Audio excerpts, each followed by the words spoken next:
This is the podcast that flips the health and wellness industry upside down so you can be your healthiest inside and out. I'm Dr. Neal Smoller, holistic pharmacist, supplement strategist, and I'm here with Mark DeCicco, founder of RTD Fitness. Good morning, Mark. Good morning, Neal. We're back in action here. Gotten a lot of feedback from the internet about our first episodes. We're going to have to address that here, Neal. What do you want to address? What do you want to say first and foremost? Just to say, we really appreciate everybody giving us the feedback, good, bad, or otherwise. We appreciate it. We are getting a lot of traction off the calories discussion. Folks are a little bit concerned about our math and a little bit concerned about how we approach the calorie topic. We're going to stay on it, though, folks. We're not backing off. I'm not backing off. And I said to Mark, I'm doubling down now. We're going to triple down on this thing. We're going to get worse, if not, like if you thought it was bad already, it's going to get worse. It's really funny because literally the feedback that I got back was exactly what we were criticizing. Yeah. The idea that people are so filled with misinformation, or the idea that what they're saying is correct. It's just highly individualized. And that's what we're trying to say. That's the whole idea. We are trying to tell you that this is a very complex conversation. There are general rules that apply to all of us about health and nutrition. And then once you've done those things, checked off those boxes, then you get into the deeper level and you can start to individualize it for yourself. What's tough for us, Neal, is there's no short answers, and you and I are extremely long-winded. So what we've learned throughout this process is we're going to use a lot of words to help kind of understand some of this stuff in ways that you might have heard it already. Some of this is just us repackaging information that has been given to us, helpful information that we have to share with you, and it's use what you want here. If this doesn't work for you, if you want to intermittent fast for 70 days in a row, do what you want. We're not here to say we have the corner on the market. We're using general ideas here that we know can be successful for anyone. So some of this is going to have to be about that consultation. We've talked about that with the 1, 2, 3, vitality stuff. Have your consultation with Neal. Get an idea of where you're at first. Don't start running the marathon. Let's start practicing the skills to get ready. And I think where people fail, and we've talked about this, is they want to do everything right away, all off the rip. And if you do that, you're not going to feel the success. You're not going to have those little gains, those little wins that keep you going. And so we really are here to encourage you. I've said this about the other, like we do the affirmation, which we haven't done yet, but we're not yelling at you. We're yelling with you. We're yelling about the information that's been given to you that hasn't helped you. And what we want to do is give you that sense of relief that this is not as overwhelming as you think it is. It's not as scary as you think it is. And we're going to help guide you through. Understandably, people are confused. There's lots of information. We're going to try to be some sort of solid source for you. Today, we're going to touch on a lot of the topics that we're, getting feedback about. Today's episode is the myths of stretching. So this is a physical fitness episode. If you look at my model for true holistic care, the wellness pyramid, on the bottom are all the healthy choices that we can make, divided up into what I call the lifestyle domains: nutrition, sleep, physical fitness, mental well-being, and our environment, which is called the exosome. So today is a physical fitness conversation. Visit wellnessupsidedown.com for all things podcast related. Please subscribe on your favorite podcast app or even over on YouTube. Not and. Include the YouTube. Do definitely. Both. We're filming our faces for this reason. There's no reason to have video if you're not going to watch us. We've got downlight. Yeah, we got the good lighting. I'm in the corner now. Nobody puts Marky in a corner. Here I am in a corner. Give us a 5-star review as often as you can. Each and every episode, it helps us get seen and heard. So here's our affirmation. Let's loop people into us because, it might seem like we're attacking folks. We are not. Why are we here? Why are we trying to do what we're doing? We want you to live your healthiest life. We are fans of supplements and wellness practices done right. We just don't want you to get lost in the chaos that the health and wellness industries intentionally create. We don't want you to waste your time, your money, or your energy chasing these false promises from the billion-dollar industries. We're here to help you on a new path. And as a warning, we rant, we talk, and we complain. We're not picking on you because you tried something. We're beating up on the system, the misinformation, and the hype that gets folks with good intentions like you to those places. And so we're raging against the machine of misinformation and not you. So again, today's episode is the myths of stretching. We are going to talk about why We're going to talk about 3 myths, and I even got an amino acid patient that we're going to talk about and kind of nail this one because that is always a fun topic. So first thing, can we do a shout out to Socrates folk? We love a good shout out Socrates. That's been a standard bit here on the podcast. We've been shouting out Socrates as part of Wellness Upside Down. Who do we have today, Neal? So Steve Ferris. Ah, that handsome, gorgeous man. He is so the one thing that people should understand about Steve Ferris, if you understand nothing else, he is so good looking. He's just the prettiest guy to ever come out of Socrates. Yeah. I mean, prettier than Mike Spears. Just the prettiest guy in the history of Socrates. So Mark and I would say we're handsome. We're good looking guys. Steve Ferris is pretty. He's pretty. He's the prettiest man I think I've ever seen. And period. And it's gross because you work so hard to get your hair right. Yeah. And he was just like, well, I'm so pretty, I don't even need hair. Yeah, and so why are we talking about him? Because when we talk physical fitness, and we joke because we love Steve, he has really, done an incredible thing in the Hudson Valley. He's running his own, studio. He has the social aspect of this, which we talk about as part of RTD Fitness, this idea that I need a community to kind of keep me on track. And so he's really got that going. And for him to endorse the stuff we're saying means a lot to us, not just because we're Socrates boys, but because he gets what we're trying to do here, which is take and put words to the frustration that folks have with working out, with physical fitness, the myths, the scary pieces. We're breaking that down here today. We're going to start with some very entry-level discussions about stretching, which is a huge area of confusion and anger. Folks get worked up about stretching, and even people who are in incredible shape will come up to me and be like, I don't need to stretch, Mark. What are you talking about with this? All right, man, calm down. Everything's okay. Right. But that's why we want to break down the myths, because I think folks they tell themselves stories about all this stuff, about nutrition, about physical fitness. We're breaking through those stories and we're getting to the truth. So we're going to make a big deal about stretching today because it's important, right? We want to make important things important. Yeah. So Mark, give us the not Mark and Neal lengthy version, but why is stretching important? Do you want to live a longer life with a range of motion that helps you do tasks? Okay. If you want to do that, if you want your body to work at its optimal level, and I don't mean marathon running, I mean just squatting down to get the trash bags out and replace the trash bags for your trash can. This is what I'm talking. This is basic stuff. And so activities of daily living, ADLs, right? So you want to get in and out of your car in an easier way. You want to stand up from a squat. You want to get down to a squat. If you want to get down on the floor and play with your grandkids someday, that's what this is. Or right now, right? You might be a grandparent right now and saying to yourself, my range of motion is slips. The one thing that I hear a lot from folks is, I'm not as flexible as I'd like to be. I'm just not as flexible as now. They might do yoga, right? Yeah. They might do. It's a weird thing for a dentist to tell you, but it's yes, bizarre. And honestly, when I go to get my teeth clean, the lady's like, "Oh, your face looks very different from the one we have here on file." Right? I lost 220 pounds. So we have that discussion. Every time someone sees my old face and then this face, they're like, "What happened?" And I got to explain what happened. I always explain the body weight piece because I think people think I did something magical. I did this thing that is unattainable, inaccessible to them. And that's where we really want to stress how available stretching is as a routine for literally all of you. Everyone. So stretching is important if you're active. It improves your workouts. It makes your workout more efficient. It warms you up so you don't get injured. And it doesn't prevent injury. So we're going to talk about this idea that there's no way to prevent an injury. You get hit by a bus, you're going to get injured, right? That's true. So you fall down, you're going to get injured. But if you're working on your range of motion in a way that helps build those pathways, and we're going to talk about sort of the 70,000 miles of all of the varying pieces of your body that run through, all of the veins and the capillaries and all of the fascia and the muscles, all those pieces.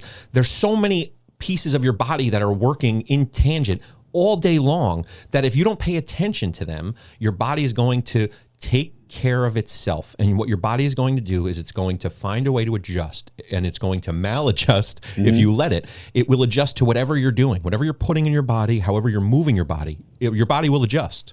So if you're active, if you have an injury, as you're saying, so it helps you sort of like prepare your body for injury. But then also if you get injured, it helps you compensate for that injury much better. And then, as Mark was saying, for everybody else, it's going to just make you stronger, more balanced, improve your range of motion. And then it helps you physically engage with the world better, those activities of daily living. And you don't have to be a premier athlete. You don't have to be in incredible shape. You don't have to be flexible. I started at you are totally getting to my first myth, Mark. You're like reading my mind. I can see over top of this and see what you're saying. But this is what we're trying to get to, which is if you are someone who has never made any effort at your physical fitness, you're an adult and you're saying, I don't have any idea where to even start. What I want to suggest is this is the entry level position. If you want to get a part of the company, this is how we get you on board. This is the mailroom. Stretching, yes. Mm-hmm. Got it. So, the idea here in Wellness Upside Down is that we flip the health and wellness industry upside down. So what are we doing? Mark and I go to the internets and we start Googlesing and we look at who's talking about this, who are the people that are spreading the information, what are the blog articles saying, what are the, the social media trends around these things. And then we go, oh, okay, so they're kind of misleading people. And these are the things that they're misleading them by. So these are where the myths come from. So the first and most important one, Mark just gave it away before the reveal. That's all right. We pulled the box up, and now we say that the first myth is that stretching is only for people who work out. That's it's the big myth. It's the one that everybody believes. It's like, I don't have to stretch because I don't work out. Mm-hmm. And I don't have to stretch because I am working out, right? So that's the other that's the other side of that, right? Mm-hmm. So there's those two pieces, which is I work out so much, why would stretching be important? Or I don't work out at all, so I'm not going to stretch. Both of those are myths. Stretching is available for all of us. And when you stretch, what you're doing is you're working that flexion versus extension that we talked about. So this idea that we have two ranges of motion for every muscle group in our body. There's the shortening of the muscle, which is the flexion, and then there's the lengthening of the muscle, which is the extension. We spend a lot of time flexing and not enough time extending. That full range of motion is where the magic is. It is where your body gets the maximum benefit. So whether you're an elite athlete or a dude who just sits on the couch watching football, you will benefit even while you're sitting on that couch. If you lean forward and get a little hip flexion going, you're getting a good stretch. Now, is that enough? No. But any stretching that you do is going to be better than zero stretching, which is what almost everyone listening is doing. Not enough stretching. So in its essence, stretching, all we're asking is to go into a position that you don't normally go into, right? So if you stand up all the time, you might want to bend over, right? And that's it sounds too simple. Like it's like, well, why would I just bend over for a short period of time? Time under passive tension is how we train our muscles to have that full range of motion. So if you take the time to keep your body loose and then stretch those areas, you're going to see the maximum benefit. And so I'm not going to start falling into positions here and we're going to save all this good stuff for the off the record. But generally speaking, this is the trick to not just flexibility, but you're going to build strength and you're going to also build out a body that you can use, which is what we're really here to do. This idea that your body can do the things you want it to do as you get older. And that's really the selling point of stretching. So I just want to encourage everyone, especially patients that are older. I tell every single one of my patients that are 50 and over, who say to me, I want to be my healthiest, you need to stretch. Stretching is the first thing that you need to do. Before we talk about nutrition, or as we're talking about basics of nutrition and other important lifestyle domain conversations, stretching, not exercising, but stretching is the most important thing you can do. Make those leg muscles strong, make your gait solid, improve your flexibility, improve your range of motion. These are the most important things. And everyone talks about their hip mobility. Everybody talks about wanting to be able to move their hips, right? And so there's about 24 muscles involved in hip mobility. We work about 4 or 5 of them on a regular basis. Right. The rest of them kind of just hang out and wait to get called upon. They're not jumping at the bit here. They're not chomping at the bit to get used. Your body's gonna let your quads or your hamstrings do the work because they're giant muscle groups and they're happy to do it. They're workhorses of your body. And they're glad to do all the work. What we lose with that is all those other little muscles, those lower gluteal muscles, that's your butt. Those inner thigh, outer thigh muscles, those adductors and abductors, those muscles are rarely used. And so if you don't force your body, if you don't take a direct approach towards those muscle groups, they're not going to get used. And so when you don't use it, you lose it. So I want to take a moment, actually, because this ties in a lot to the nutrition conversations that we're going to be having. It's a little sub-myth, because Mark is talking about a lot of moving parts here, and a lot of people might not engage with stretching because they think it's more complicated than it actually is. Yep. But the point here being that stretching is for everyone, even if you're not working out, right? Yeah. And everybody can stretch. And even though we're using lots of terminology here, to kind of paint that picture, it's really a lot simpler than what the verbiage and vocabulary makes it seem. Yeah, I'm using big words here, folks. He just wants to impress me. It's science of stretching. And so there's science behind this. I know there's a bunch of nerds listening to this, a bunch of, Neal's pharmacist pals, and you're going to listen to this and you're going to have thoughts about the science of this. But take a look, Google it, and have a look at how do you actually get into these positions. You can do these stretches from your bed. You can do these stretches from a chair. You can do these stretches anywhere. I feel like Dr. Seuss. It's right? A little bit. I was getting there, but you legitimately can. And so this isn't about I have to be the most flexible version of myself. That's not what we're actually aiming for here. It's, can I lean a little more forward today in my chair? Can I get a little bit lower in a squat than I could yesterday? Can I reach up and touch my hair? Can I do anything a little bit easier? Can I get that range of motion that I've been trying to get to a little bit easier? And that consistent approach, that a couple minutes here and a couple minutes there. This is not a 7-hour workout. This is not, if you take 15 minutes and do some stretching, you are going to see benefit. So I want to reiterate an important point as we wrap up this conversation around why and the first myth.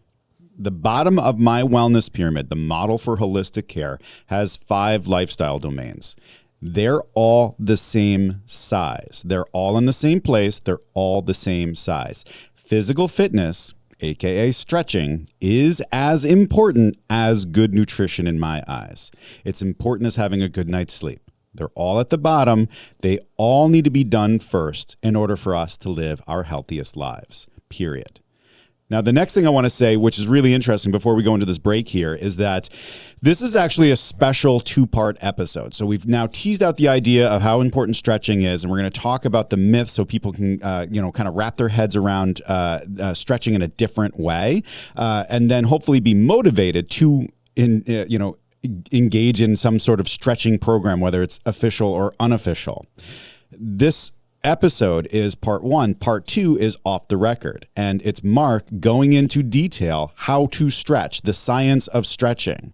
And so that's a really great example of why off the record is such a great value for folks, because we're going to be talking, about my hair, and we're going to be, a little bit more loosey-goosey with the swear words and stuff like that. And we're going to be talking about some things that are related but sort of not. But then we have these in-depth conversations. So Mark's going to lead off with the first one. I'll be doing one, in-depth conversations that you can only get from off the record. So it's an important thing to kind of look into, and you can go to wellnessupsidedown.com and join the off the record crew. That would be fantastic. So let's take a little break, and we'll come back, and we're going to talk about an amino acid patient in my pharmacy.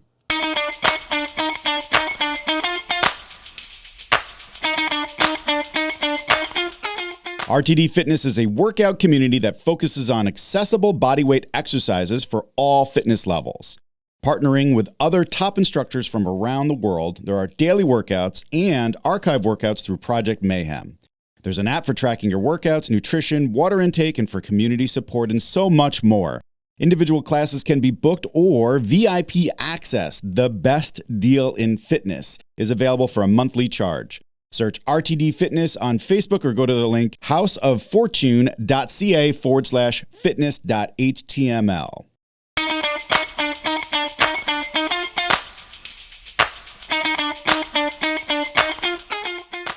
All right, Mark. So Steve Ferris is really attractive. Is that where we're not starting with that. But I will say that his mom, I won't compliment Steve. He's too pretty to be complimented. It's true. He's got plenty of, we can't give him too much of a not self-esteem boost now. But his mother has the best cooking skills on the planet. There's like 5 kids in that house.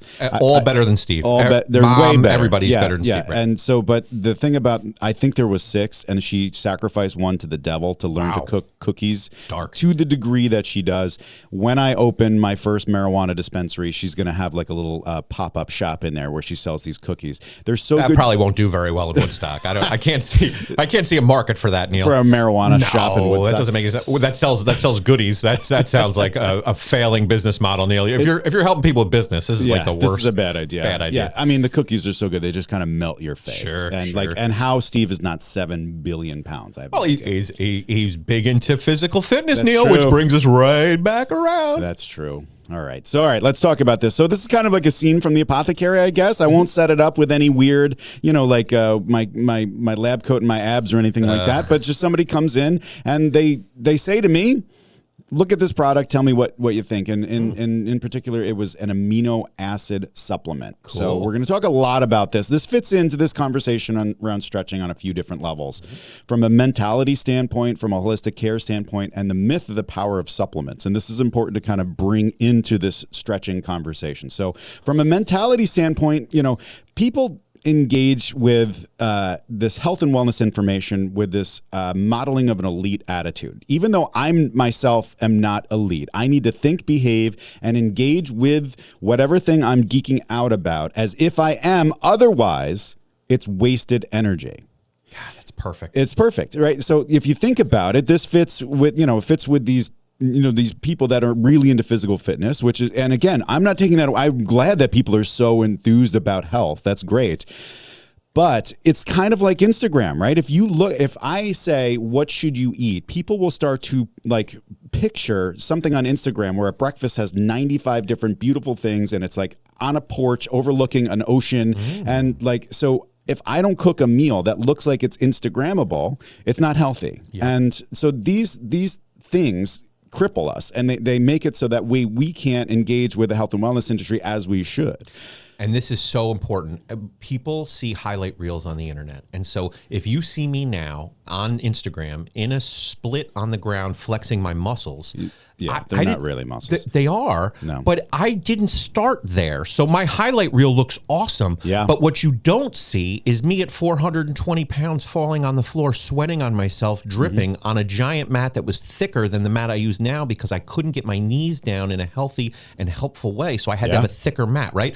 The struggle to get to where I am is the piece that we really want to focus on, because I didn't start this successfully. I started it by falling over. I started it by modifying every singular move. And part of what made it so effective was that I didn't go into it saying, I'm going to nail all these moves. I went into it saying, I'm going to do the very best I can with these positions, knowing full well that at 420 pounds with a giant 56-inch waist, that I'm going to be able to work around that in a way that helps my body. So when I say that you can do it at any size or any ability level, that's not hyperbole. That's not me wishful thinking. I've already done it. So what I'm saying to you is I'd like to offer you that same opportunity to do that. And what will stop that from happening is what Neal is saying, which is I want to look like The Rock today. Yeah. So I'm going to do how The Rock does.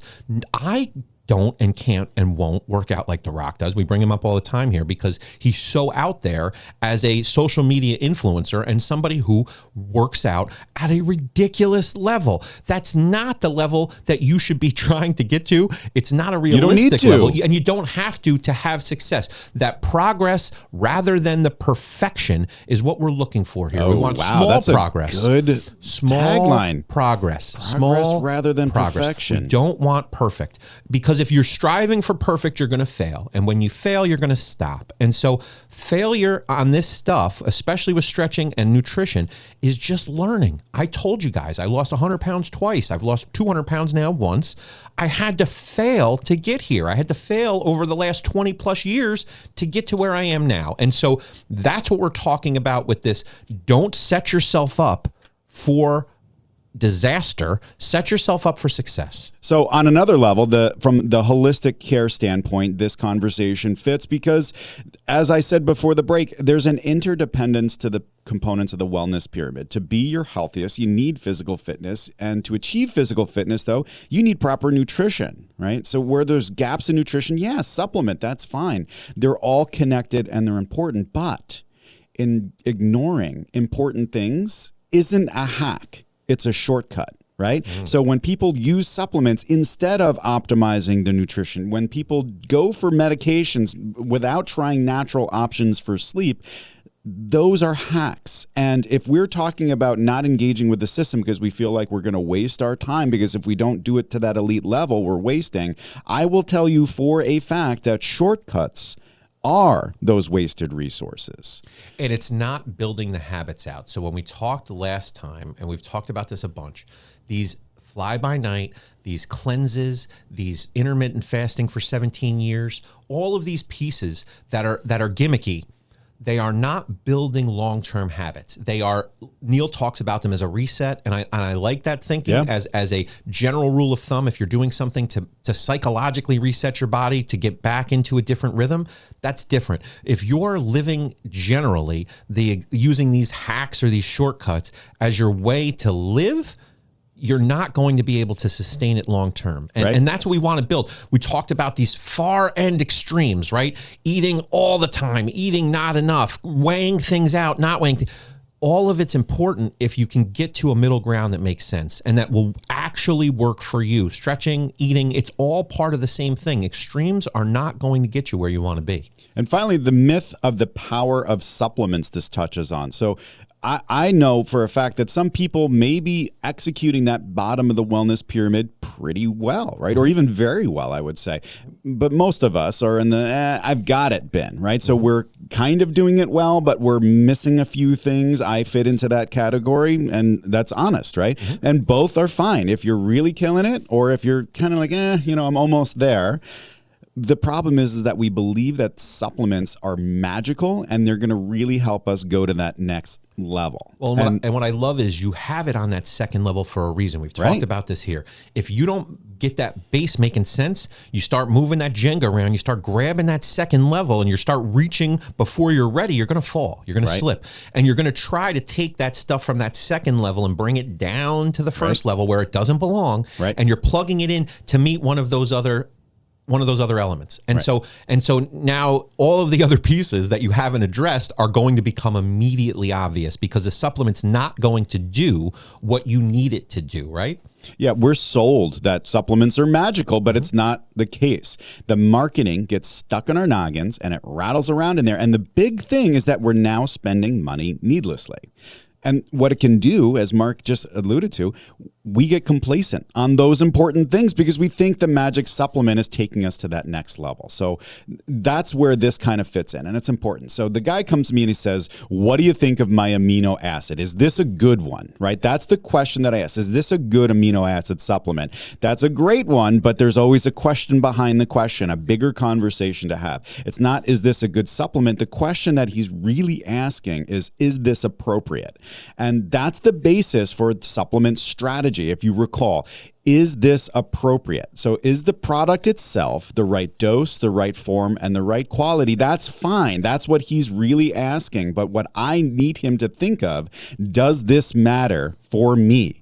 Is there data to support its use in general? How does this fit in my true holistic care plan? So he asked me this question and I asked back, why are you bothering? Why do you need this thing? What is this for? And so his why was, I started to work out. I read that these are good and I want to optimize my workout. So big surprise, right? And that's how this fits all together. So I asked him back, so what's your protein goals?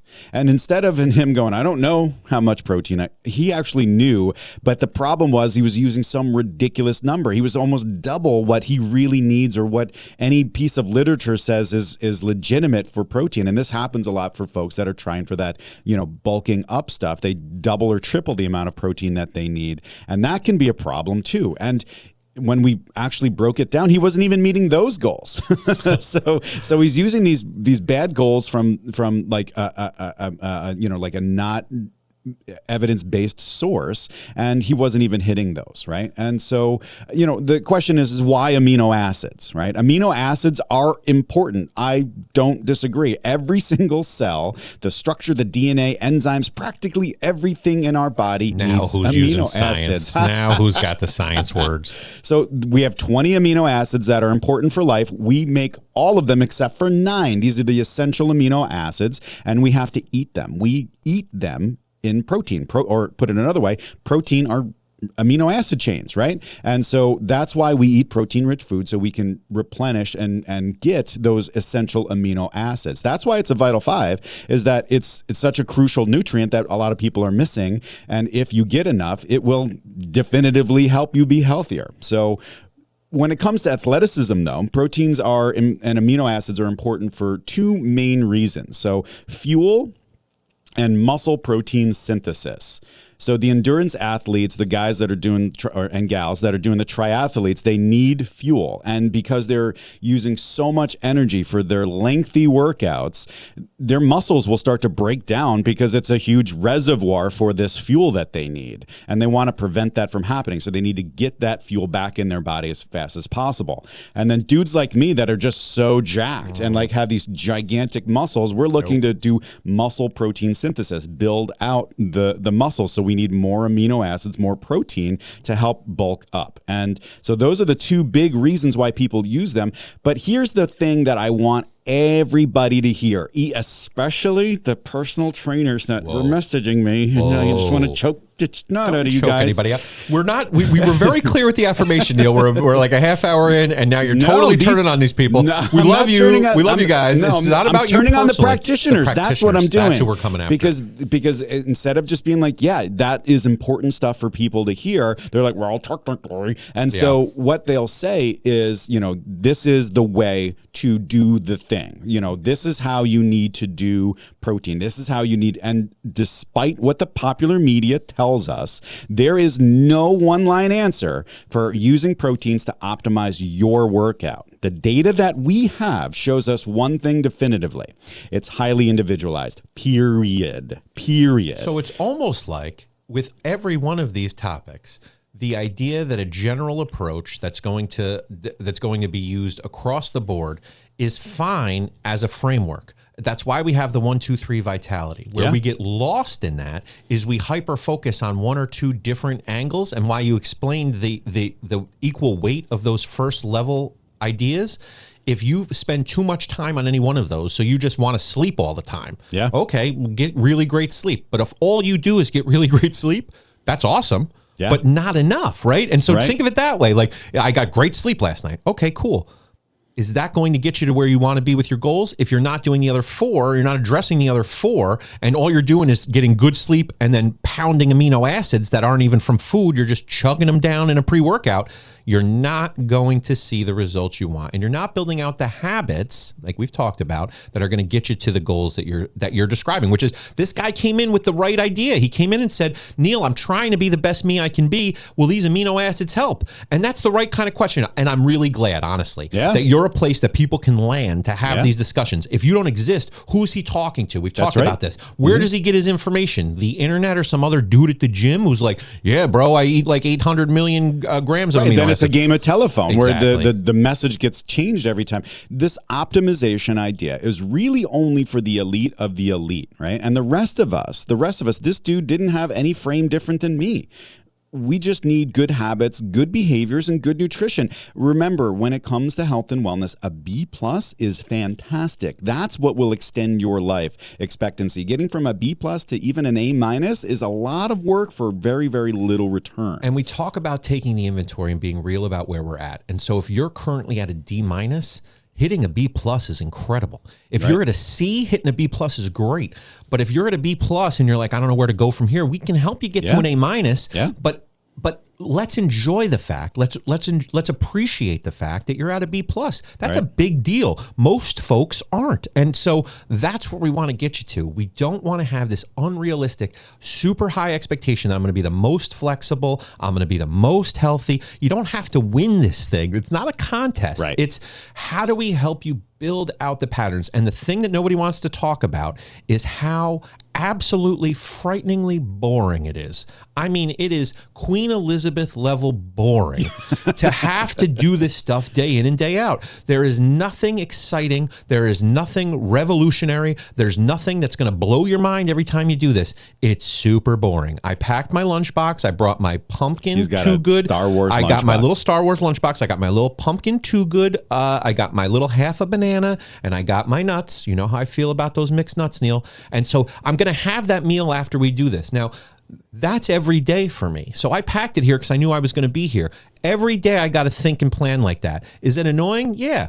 But it is not excitement. There's nothing exciting about, I'm not going to run to Dysings and get myself a giant Danish, which is what I want to eat right now because I'm in Kingston. I want to go to Dysings and eat a Danish, but I'm not going to do that. That's exciting for like 2 seconds too, and then you're depressed. And then the sadness hits, and it's a different feeling entirely. So when people come to me to say these things, and every single scene from the Apothecary, a scene on Reddit, is all the same thing.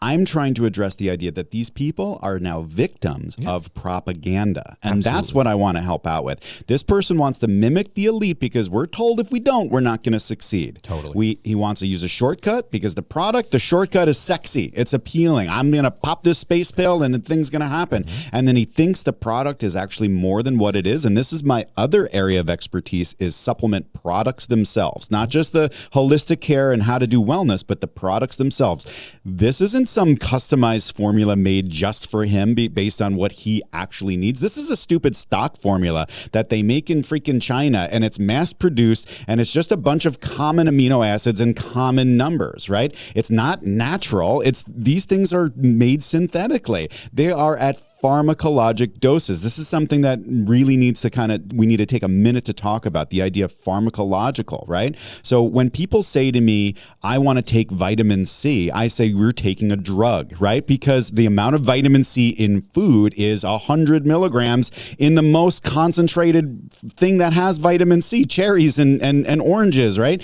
You're getting only about 100 milligrams. So when you take 500 milligrams, that is like a drug dose of that thing, right? A pharmacological dose. So when he's taking synthetic amino acids in a space pill that is far more than he would get eating a piece of chicken or something protein rich, that is a pharmacological dose.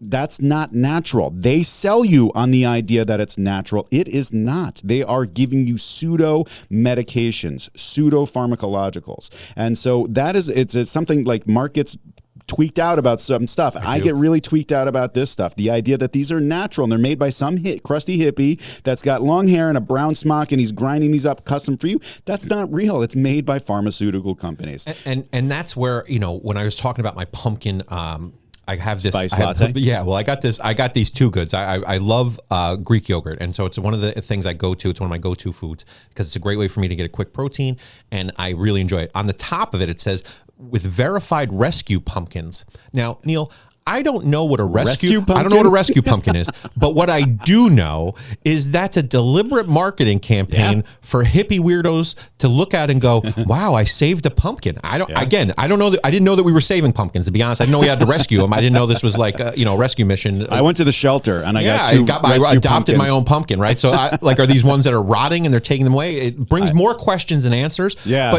But what it does do is it points to this idea of we're being marketed to, Neal. And so this is already a product I like and I'm using and I'm eating and I'm getting that amino acids from. And I'm like, why are you making me roll my eyes here? This is ridiculous, right? At the top of it, I can show you. I got it in my thing. It says verified, rescue pump. I'm like, so that means another guy looked at it. Somebody else was like, I'm verifying that. I need to verify that these were pumpkins that came from This is a rescue pumpkin. I got it myself off the back of the truck. Like, I don't know why they're hicks, but this is what we're trying to get to. We're trying to get to this idea that you're being sold something. And so we don't have a lot to sell you, honestly. We got the off the record and we got a couple consultations and some stretching we're doing here. So you can join us for any of those things and feel better. But what we're trying to do is cut through this nonsense that you are being fed on a regular basis that is making you less likely to be successful. So that conquering the chaos stuff, that's what this is. That's what we're doing here.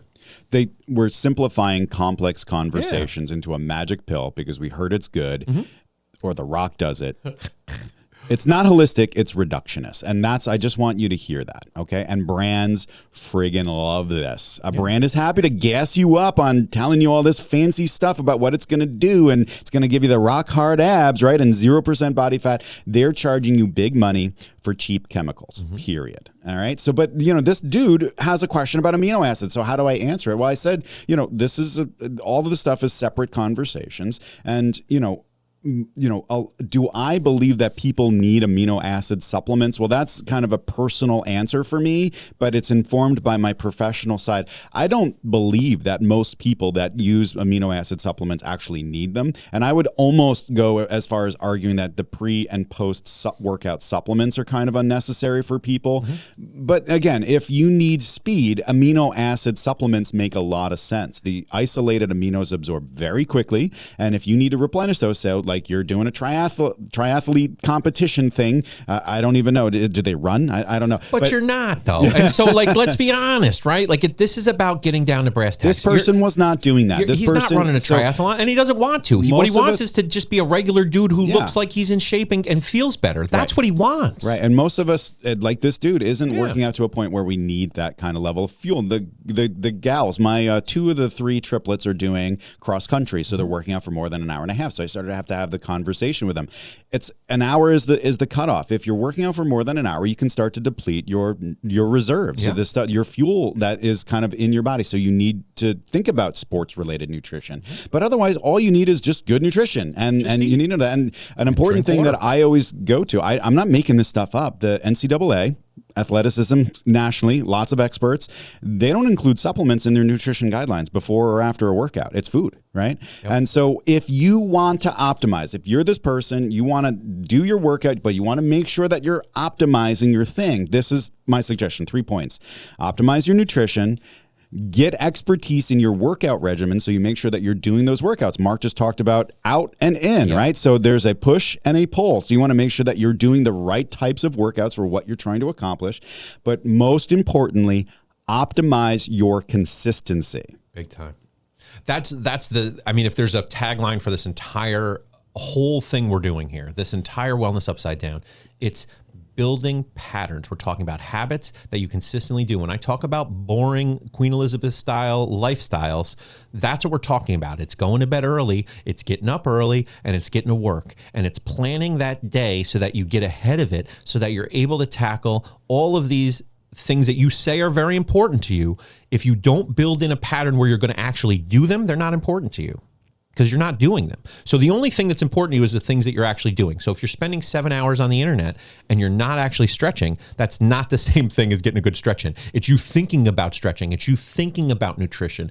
That's all well and good as a starting point. And it's certainly fine because you don't know where to go. That's okay. But you can't stay there. We have to build out patterns that are going to work for you. So if I say get up early and you can't get up early for whatever reason, then we'll work around that. But you have to have a plan. Planning is the key to consistency. That's a great point to take a little break. We'll come back. We'll finish with the last 2 myths of stretching.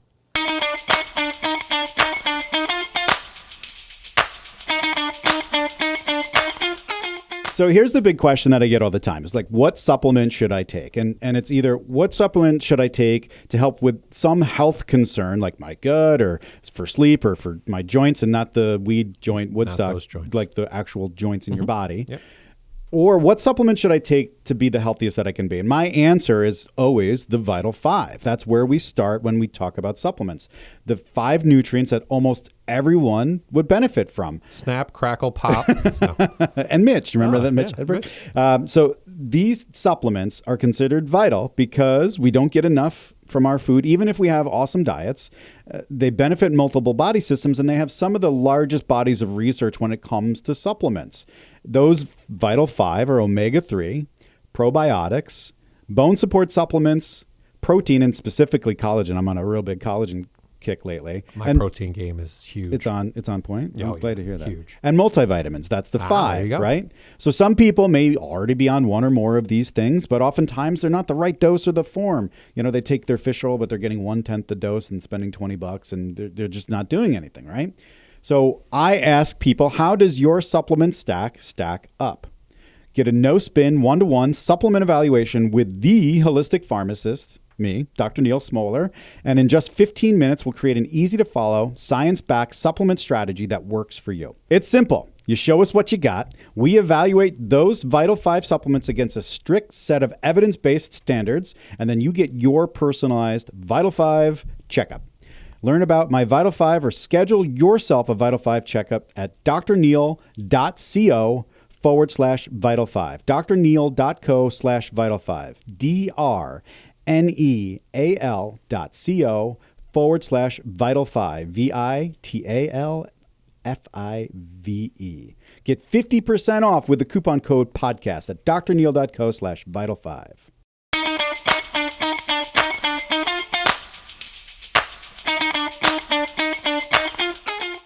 All right, so let's finish this up. The myths of stretching. Myth number 2, I'm physically unable to stretch, or put another way, I have to be fit in order to stretch. It's a perfect one. It's one of the easiest ways to not start. So one of the ways that people set themselves up to not do the thing is to say, I cannot do this because blank. So if you've seen my before pictures, and we have them up, you can follow me on Facebook and Instagram. I've told my story here, Mark's story. You can watch it. You can listen to it and go off the record and get the really dirty version. What I'll say is this. I started this body weight work at 420 pounds. I was successful losing weight and building flexibility and stability and balance with that frame and that body. So when people say to me, Mark, I am not physically able to stretch, I have to say to them, I have anecdotal evidence to show you that that's not true. Also, I have friends who have done this work, who have started at the size or started at a mobility level that you can't possibly imagine, who use these very basic thousands of year old stretches to make their body work better. And so I want to offer up for those folks that are sitting here saying, I can't do this, I don't know how to start, we can help. And so Neal referred one of his older patients to me, and I say older because she would admit she's an older patient who has issues with flexibility. She came to one of my classes and she's like, where has this been all my life, right? And so, and sometimes people come to class and I'm like, I don't know if you're gonna like this or not. There's some weird breathing. There's some all kinds of stuff that we do to kind of hack your nervous system to help you stay in the stretches for longer. We got to the end and she was like, man, this is awesome. This is what I've been missing. I hit some areas that I didn't even know I had to hit, or I felt areas that I couldn't get to with my other workouts. And that's the benefits. That's the magic of stretching. And so there is a magic pill for stretching. It's doing it. And it's doing it at the level your body's going to allow. So do not try to do a split like I do. Yeah. I'm going to talk you through how to get down into a position that you we can don't need you to get do a split. You don't need to do a split. And a lot of the stretches that I do are for ballerinas and gymnasts. That's not where I expect you to be, nor would I teach you to do it that way. So but you've always wanted to be a ballerina. Of course I have. Of course I have. So every stretch, even a small stretch, is a stretch. Yep. So you're talking about obesity because that's where you come from, but you also people that have balance issues, people that have weak and frail bones. So what you have to, you can't just do a normal stretch. So this is the concept of modification. Can you talk about maybe a couple different modifications that somebody that's just listening to this now can incorporate right now as they're listening to this? Try not to take your eyes off the road if you're driving. Yes, don't do that. But if you're listening to this, what can you do to modify a normal stretch so you can do it? Yeah, so any stretch that you do is going to benefit you because it's a range of motion activity. So any range of motion work that you're going to do is going to benefit your body, period. The amount of time you can spend in that stretch is going to increase based on the consistent approach, persistently doing the same exact thing. So if you're in bed and you're laying down and you lean forward with your arms towards your legs, just leaning forward. You don't have to even sit up, just lean forward. You're going to get a little hip flexor action there. You're going to shorten that area in the hip flexor. So you're going to get that flexion that we talk about anytime we shorten a muscle, right?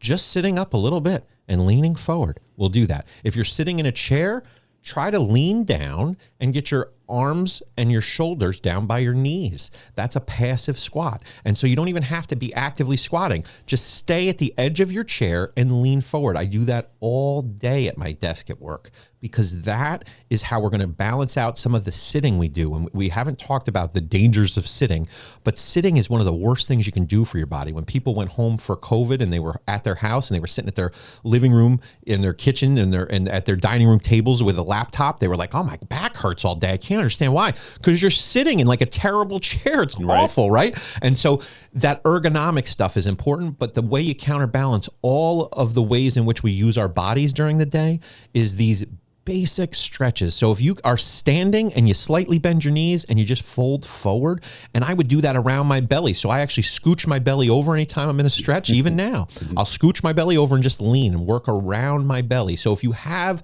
any issue, try to work around whatever that is. Try to be aware of what that issue is. For me, it's my belly, right? I work around it. I move it out of the way, and I try to get into the position in the easiest, most accessible way possible. And I try to stay in that position and breathe. Right. That, you can do that right now. So sitting up and just pushing, you're reaching towards your toes, anything that you can do where you notice and feel that stretch is a benefit. Right.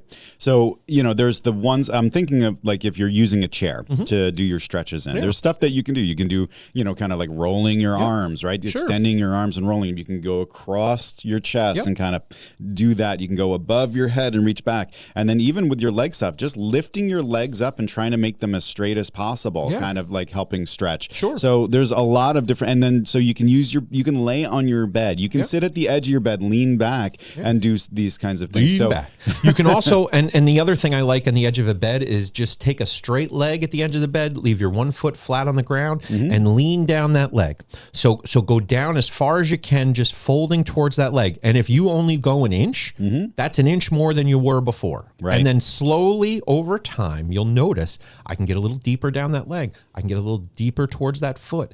All of that is going to benefit you in ways that you can't possibly imagine. The downstream impact of that behavior is going to change your physical movement and your physical health in such incredible ways. And we're talking about, the casual stuff, the stuff that you can do from home. But if you have hypotension, low blood pressure, if you have some sort of disease state that you are really worried that you could potentially fall or hurt yourself, it's smart to just make a phone call to a physical therapist and potentially work with them for these kinds of things. They will do these low impact kind of modified stretching to get you on that better path. And so I also don't want people to hurt themselves. Not at all. But I do believe you need to hear that everyone can and everyone should do this. And that's the other piece, Neal, is folks come and say, I have this L1, R2, 5 thing, it's all just Star Wars numbers.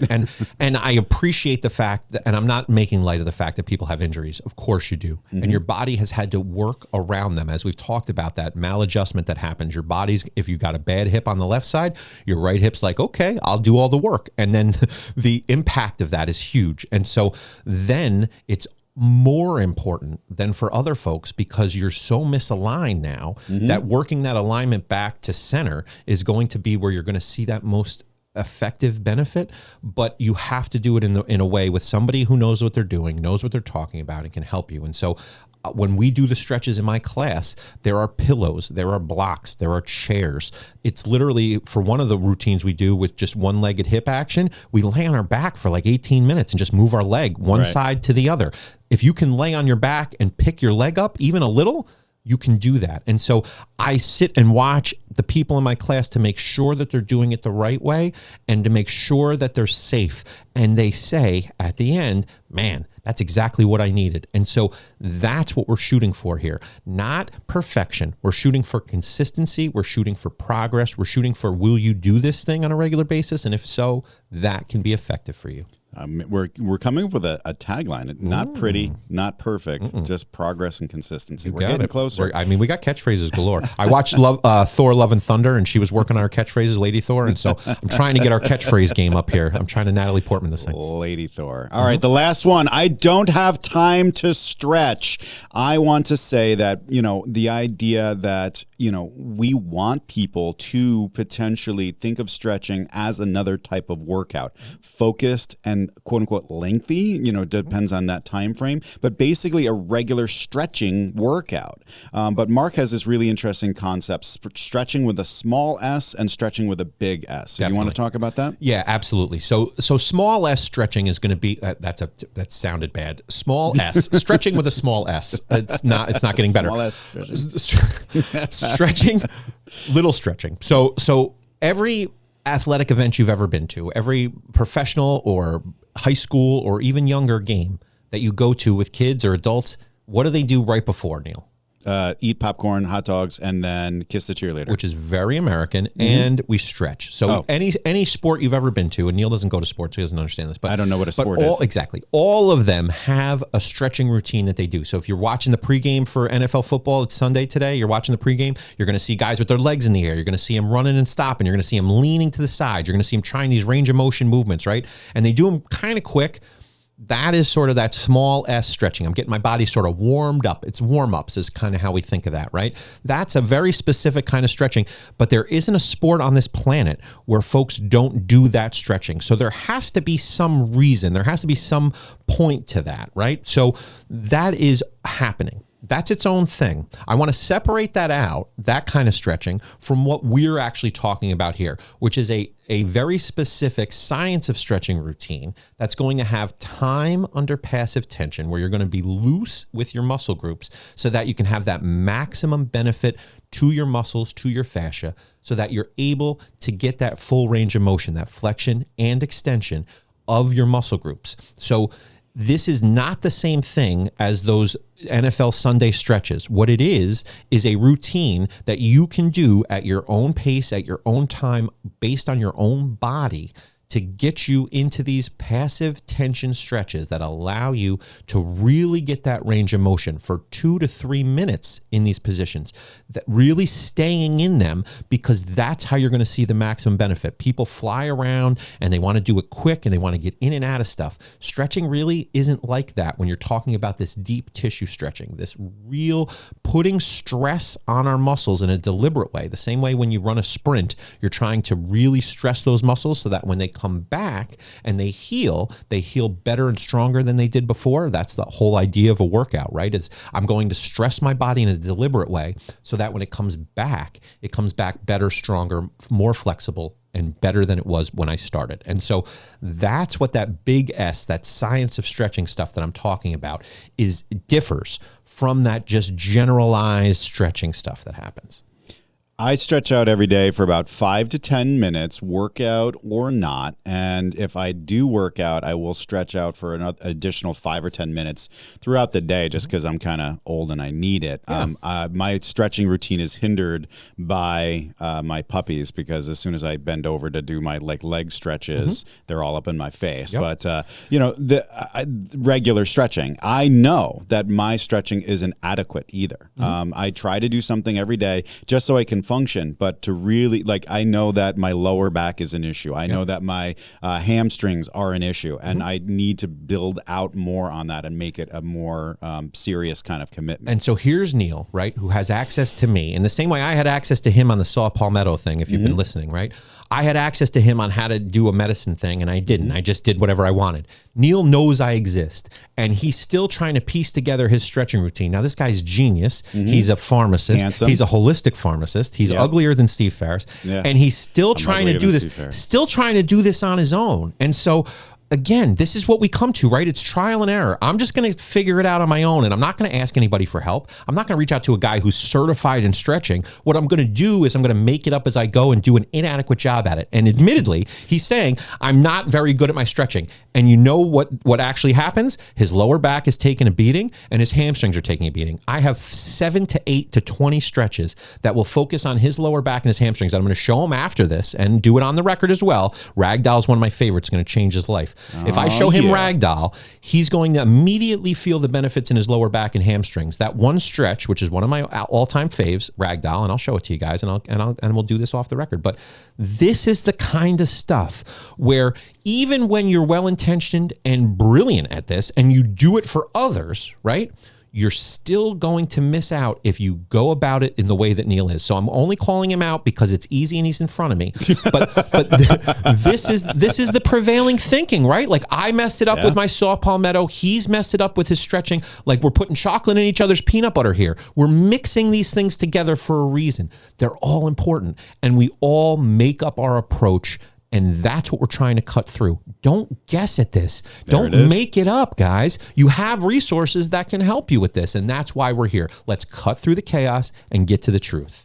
So along with this idea, I don't have time. A lot of people will say, you know, I don't have an official space, or I don't have the gear, right? Gear. So I can't be physically active. And I always say, you know, prisoners don't have this problem. Right. So I tell people to work out like you're in prison, and stretching is a big part of that. Huge. Is there an optimal amount of time for us to spend stretching, Mark? Yes. So I always tell folks 15 minutes a day of deep tissue stretching, 3 to 4 to 5 exercises done consistently each day or every other day even. You don't have to do them every day, but if you incorporate these deep tissue stretches, and we're going to show you a bunch of them as we continue to go here. I'm going to put videos up. We're going to do a whole thing. It's going to be available to these VIP folks who are doing the off the record. So shout out off the record, jump on it. You're going to want to see those results, and that only way to get there is that consistency, as we've talked about. So 15 minutes a day of these stretches, finding the ones that feel awesome for your body. This is not about me telling you which stretches to do. You know your body. So Neal's already said to me, lower back and hamstrings. I can focus, and that's what I do. The same way he asks questions when people come to me and they say, listen, I need to work X, Y, and Z. I ask a ton of questions. Tell me more about that lower back. Tell me more about those hamstrings. What's your favorite movie? What do you like to do on the weekends? The more questions I ask about that, the easier it is to pinpoint stretches that are going to work best for you. So what I do is I teach a whole range of stretches: hip stuff, inner thigh, outer thigh, hamstrings, lower back, upper back, shoulders, all of it. We teach all of that so that when you leave the class, which is going to be about 45 minutes 3 times a week, that plus the 15 minutes every other day, if you pick the stretches that you like, that feel awesome for your body, those are the ones I want you to do consistently over and over and over again. And you want to meet or beat your hold time. So what I mean by that is that principle of the science of stretching means I do the stretch for the same amount of time as I did it yesterday. And if I can, maybe 5 to 10 seconds longer, maybe. Or just get to the same time I did it before. So it's not intuitive. It's not like do it until I don't feel it anymore. It's a set amount of time that I do the stretches for in a consistent way. So that's how you build consistency out. I have a stopwatch that I use to keep track of how long I'm in the stretch. So this is not a made up thing. This is very specific approach to deep tissue stretching. And so if this is confusing at all, and it should be because you don't have any idea what I'm talking about, and that's okay, reach out, because we're going to be here to help you with this stuff. The same way this amino acid stuff is confusing, the same way that you're worried about your workouts, we're here to break through all that. So this is a very general conversation. It's very hard to get into the specifics without getting too deep in the weeds. And Neal and I love words. And so we love weed. So we're trying our best to get you to a place where you can hear this as a this sounds interesting, and then do some more follow-up on your own. Reach out and we'll help. We did it, Mark. We did it. It was fun. Everybody here needs to stretch. Incorporate stretching into your daily routines. A few minutes a day, 5 to 15. Just even if you just do 5 to start out, whatever, no pressure. Take a few minutes once or twice a day to just start stretching. No matter your physical capabilities, you can stretch. Stretching is as important as any other part of the holistic care model, the wellness pyramid, especially nutrition. Stretching habits pay dividends. And so again, to reiterate, off the record, second part of this episode, Science of Stretching. So make sure that you become an off-the-record premium subscriber member person. Go to wellnessupsidedown.com and click. This is fantastic. You would normally have to pay Mark so much, so much money. He is so expensive. It's a lot of money. No, he's not really. He's really. Actually super affordable. It's actually way more affordable than it should be. But of course. But if you want that deep dive, you can work with Mark, or you can just pay the membership fee and you can learn the ways of the force. That does it for this week's podcast episode. Take a few minutes, give us that 5-star review, share this podcast to your social feeds, visit wellnessupsidedown.com for all things podcast. Remember, being our healthiest starts with being honest about ourselves and the health and wellness industry. Then we have to blaze a new path, marching forward one step at a time. I'm Dr. Neal Smoller with Mark DeCicco, and we've got your back. Thanks for joining us.